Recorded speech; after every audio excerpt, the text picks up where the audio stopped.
Dice que para resolver los ejercicios 1 y 2 habría que considerar la siguiente figura, donde el cuadrilátero RSTU dice que corresponde a un paralelogramo. Y ahora sí, nos enfocamos en el ejercicio número 1, que nos dice que si la medida del ángulo URS es de 97 grados y la medida del ángulo RST es de 83 grados, entonces podemos considerar aparentemente las siguientes proposiciones. La primera, que la medida del ángulo ETS es igual a 97 grados. Y la otra proposición que dice que el ángulo V es congruente al ángulo RUT. Ya en términos de lectura, por lo menos ya estaremos un poquito más empapados de cómo se interpretan o cómo se leen estas expresiones. Pero en cuanto a lo que es buscar estos datos en la figura, bueno, sí, también estaremos un poquito más empapados, ya más al tanto de la información. Por ejemplo, el ángulo URS vendría a ser este ángulo de acá.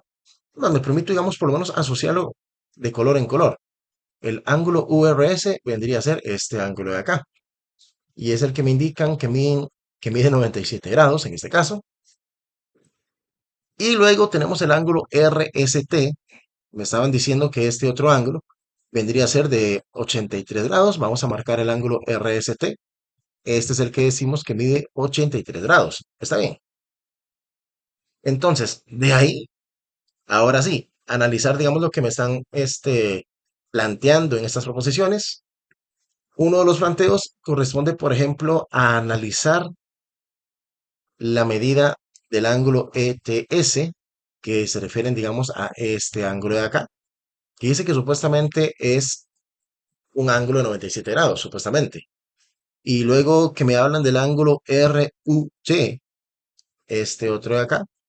El ángulo RUT vendría a ser este ángulo que se forma de manera interna en este cuadrilátero. A ver, lo primero que tenemos que definir.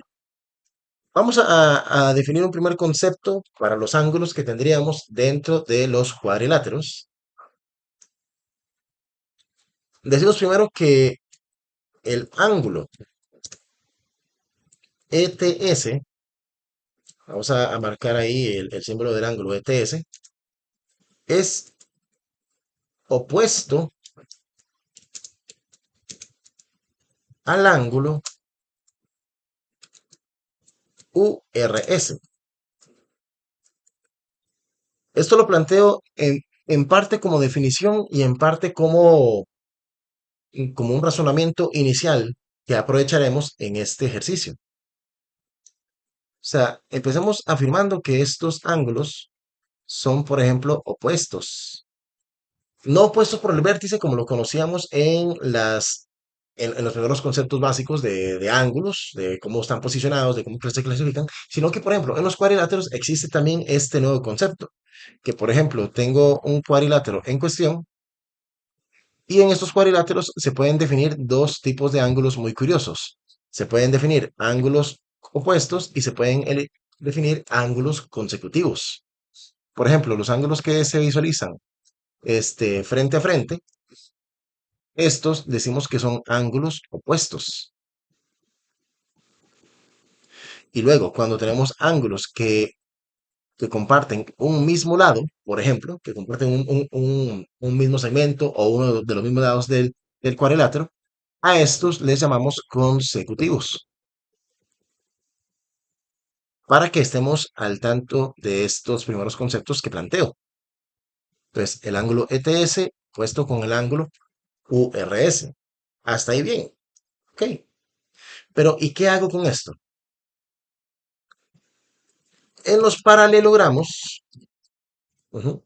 los ángulos que son opuestos se dicen que son congruentes.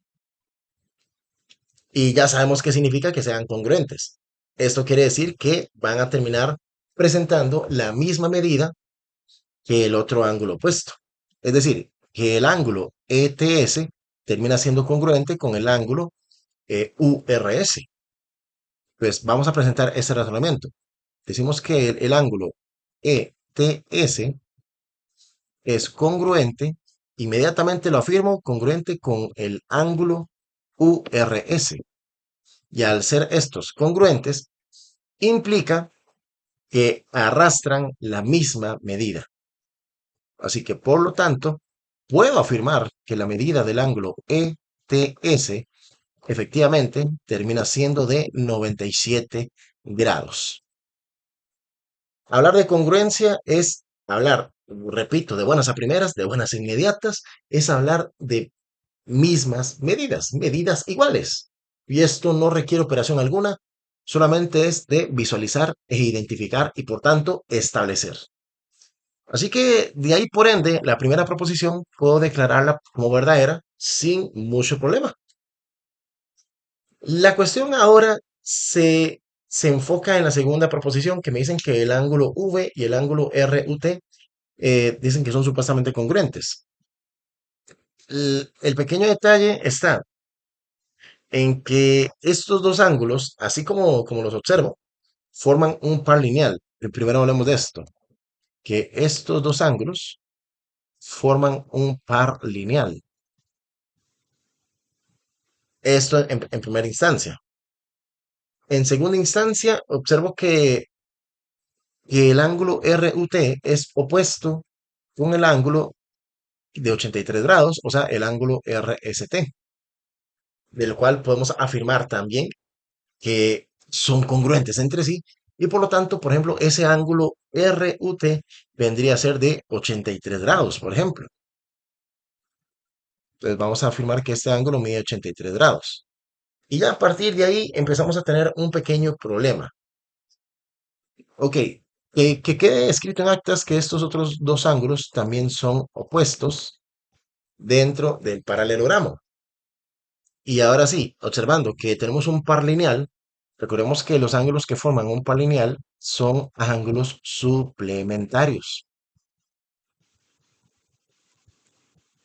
Y esto significa que la suma de la medida del ángulo V y la suma de la medida del, o sea, la suma de la medida del ángulo V con la medida del ángulo RUT, se supone que esto nos tiene que dar en total 180 grados.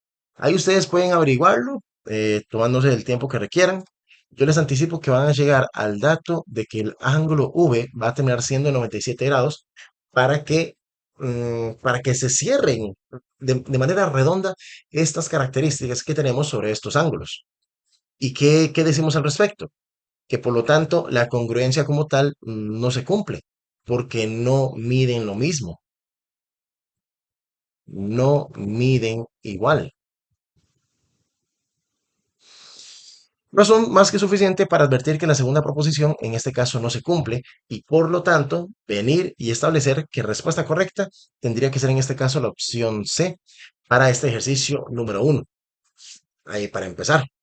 Ejercicio número 2. Que me dice cuál es el área del cuadrilátero RSTU.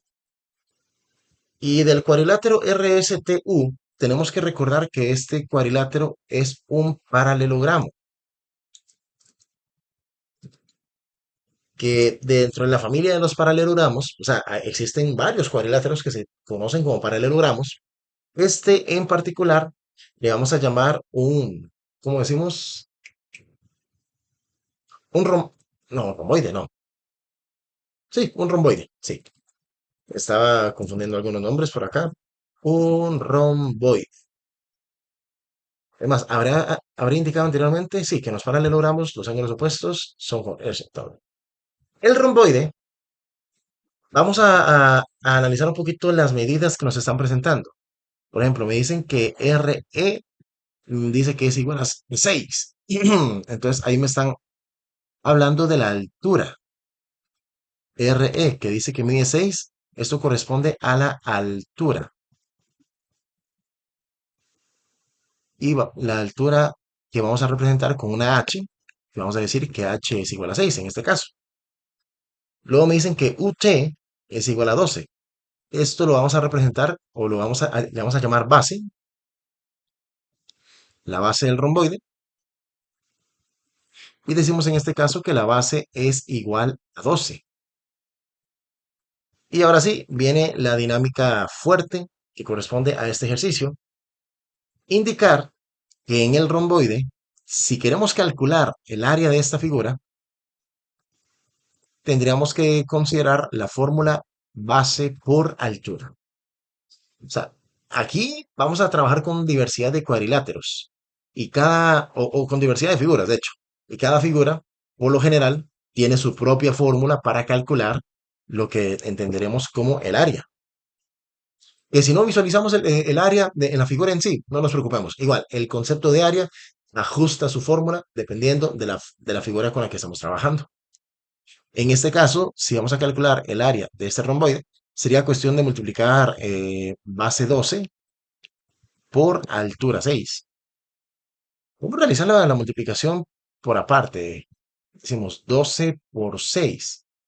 Se supone que 2 por 6 en sí mismo, o sea, en las unidades, 2 por 6, se supone que esto nos viene a dar 12 por sí solo. Y luego, le pregunto también a las decenas. 10 por 6, por ejemplo, eso vendría a dar 60, o pues daría 6 más uno que llevaba 7. Pues ahí estaría. El área de este romboide, de esta figura, vendría a ser de 72 unidades cuadradas. Lo leemos de esta forma. Unidades cuadradas o centímetros cuadrados o metros cuadrados. Ya eso dependerá de qué clase de unidad de medida me planteen para este tipo de ejercicios.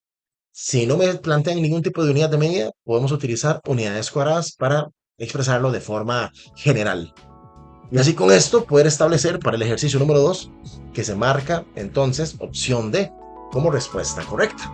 Que si la medida de uno de los ángulos internos de un rombo es de 65 grados, entonces la medida del ángulo opuesto a él corresponde a ¿cuánto?